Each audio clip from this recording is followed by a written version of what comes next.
A wide-angle lens is more than just a tool to get more into a picture, or to capture large subjects without having to back far away from them. It can actually be a powerful tool that can change the look of your photography. What is a wide-angle lens?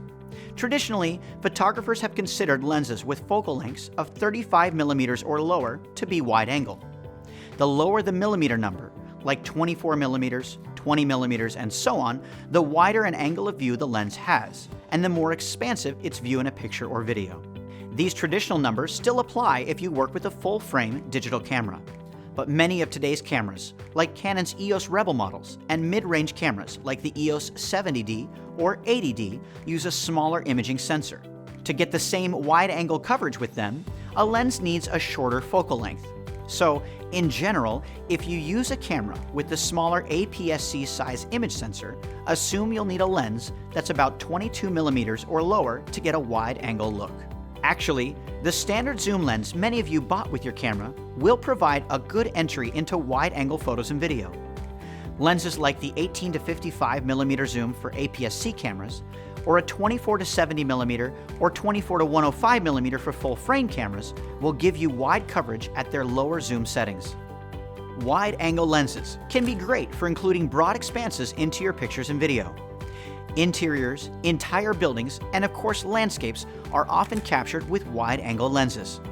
They're excellent for getting an entire large subject, even a big group of people, into a picture, especially when you don't have space to physically move back with the camera.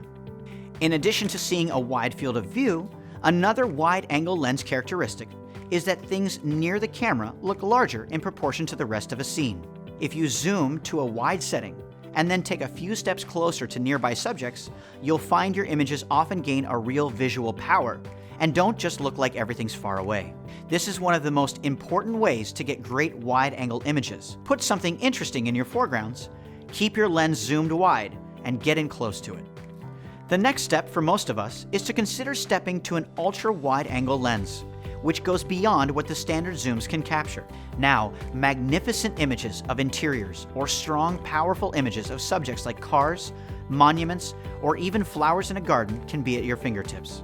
With the popular APS-C sensor cameras, this means a lens like Canon's EFS 10 to 18mm or 10 to 22mm zooms, or the EFM 11 to 22mm lens for Canon's compact EOS M series cameras.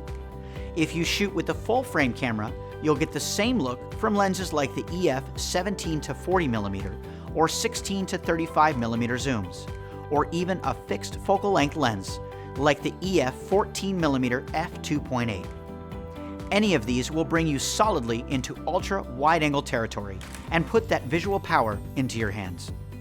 And for serious, experienced photographers, Canon has a variety of fixed focal length wide-angle lenses with wide apertures for excellent low-light shooting and great image quality.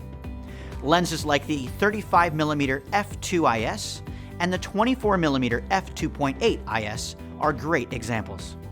And there are some with even wider apertures for extreme low light, like the 24mm f1.4 and 35mm f1.4 L series lenses. Any of these can make a great next step as your photography grows, and you want to stretch beyond what the standard zoom lenses can deliver. Of course, another way to move past our standard zooms is to consider a telephoto lens, and that will be the topic of our next episode.